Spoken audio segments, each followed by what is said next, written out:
We also need to honor that we now have a huge percentage of our population about to become boomers, or they already have. And they want to age in place. They don't want to move somewhere else, and they want walkability, they want livability, and less driving.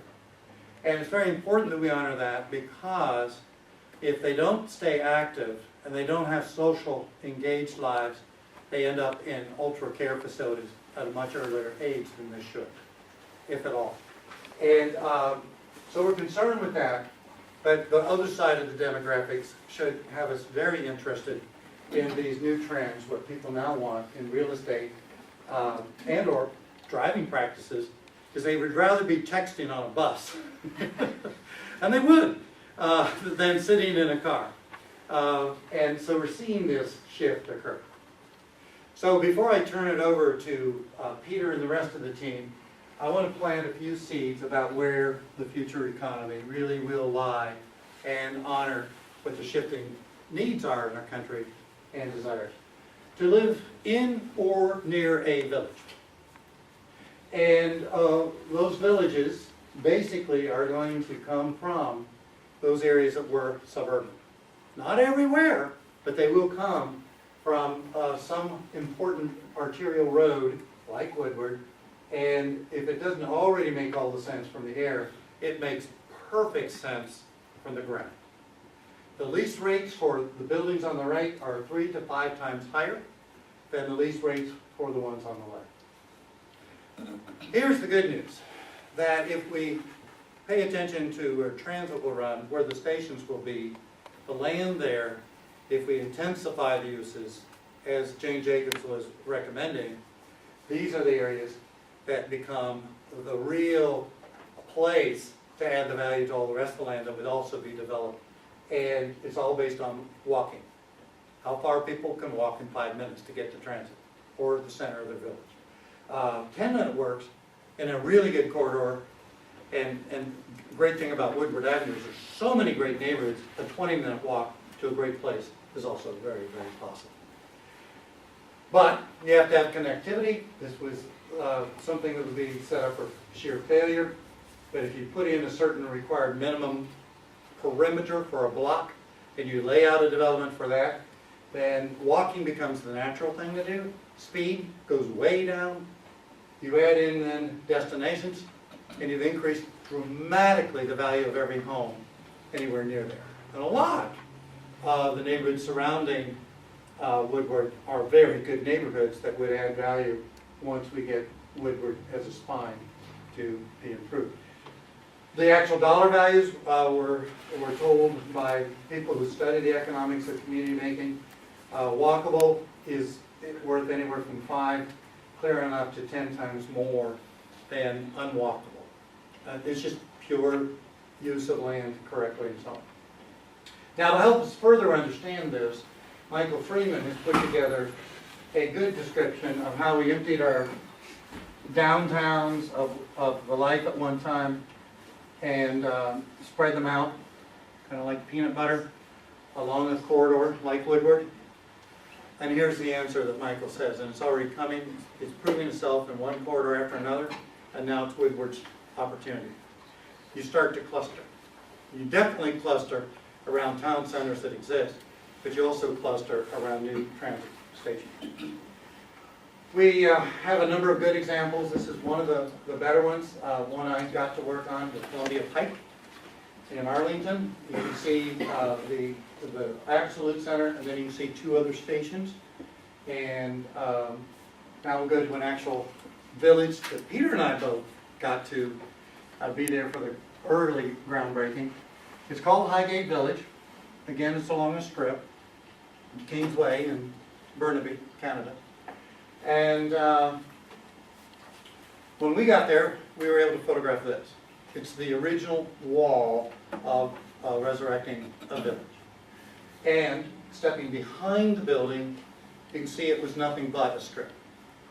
They kept the strip open during all the construction out front.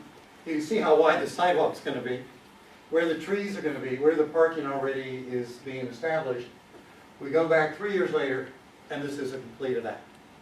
And now, not only are these home values rock solid, with all the stores, grocers, and everything that you need right here, easy transit to downtown Vancouver, and 7 tower buildings to give you those densities. But you go back, again, a 10-minute walk, every single family residential unit is worth a lot more money. And that's the concept. We can see this repeated in many other places. This is Weyburn in Canada, before and after. Now these are only photo marks. They're not built yet. But it shows what people want and what they're now willing to work toward in order to come up with a better place. And again, we always start with the street. We complete the street. And that should include getting a good green wall going on the street to create that nice vertical height. Then one investor after another starts to realize the capital gain here and starts to put in the buildings that now create the beautiful address that now makes all the rest of the land nearby of a greater value. We can see it in one street after another. This is a completed street. In Sacramento area, it's called West Sacramento. This used to be a pretty ugly 7-lane road. And now it's more efficient, it moves traffic, and now it's becoming an address. It's already attracting mega millions of dollars of new investing along the edges. So when we think of Woodward Avenue, a long time ago we would have only thought, what are the changes we make physically to the road deck itself? We broaden our understanding in transportation and then start to include all the areas of access so that we could control access and provide a better overall opportunity. But today, and this is where I think it's very important to understand with the Woodward Avenue Complete Streets concept, is we make the connections back into the neighborhoods. We add the value. And then, when we look at the road system and the outlay, we begin to realize how well suited this is for this level of investment. It may be hard to read this from a distance, but the concept is, this is St. Louis. This is the loss of population throughout St. Louis in recent years. The only place that's gaining population is on the transit line, or very close to the transit line and being influenced by the transit line. Quickly, I want to introduce our team, at least photographically. It's a very balanced team from all over North America, it turns out, and a lot of knowledge and talent. Peter, if I can brag on him, is the original inspiration for getting ready people together to start the reinvention of 9 Mile, West 9 Mile. Raj and I worked together how many decades, Raj? I'm only 25, so long. There you go. And our process was to truly engage the community, to listen, to see, to experience from the eyes of many people who walk here, bike here, live here, run businesses here, look out for the safety of the residents here, and our elected leaders, appointed commissioners, and have a lot of knowledge and wisdom to share collectively, all of which is getting reported, will be part of the reporting process. We did ride-throughs with the fire service, found out how streets either work or don't work right now for their needs. Did actual turns with them to figure out where they were having difficulty, understanding bus travel, and truly getting out and kicking the dirt, walking all sections of consequence, base sections, that is from 6 Mile on up through 9 Mile, and then again continuing the discussions with city staff and with others, and then going out and taking the walks, sharing our knowledge, discovering why something works, how to make something work even better, and in all parts, for example, off of West 9 Mile, and then watching the people. You learn a lot by seeing how people come to a place, live in a place, ride through a place, break through a place, and otherwise, if we, for example, see a lot of people on the sidewalks and not on the streets, we realize this is symptoms of some serious problem.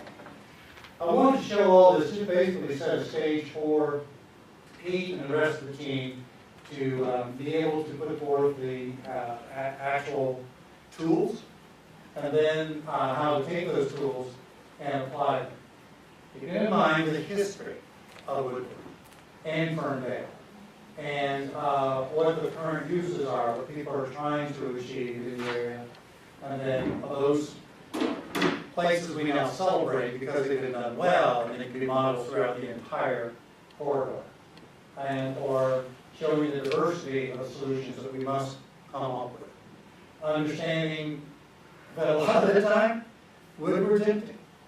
There are times it's not empty, but a lot of things that could happen if we take a serious look at whether we're using all of the space to its maximum benefit for growing the economy and bringing things together. That's not only the actual road deck itself, but the medians and the sidewalks and all of the portions up and down Woodward Avenue, all the way from 6 Mile, clear on through 9. So this is what we did this week, and we wanted to again set the stage so we get into meaningful conversation, useful dialogue to help you get to where we need. I do not want to leave out the season where we, Pete and I found ourselves after, it took what, 3 days to get in on the plane, felt like. But what's it like to not be a driver of a car in this corridor? Well, we do take care of motor vehicle travel, but when we don't shovel sidewalks, we leave people pretty much at the mercy of what the visibility is or is not. And so these are all scenes that were very easy to capture while we were out there after one of your heavier snowstorms.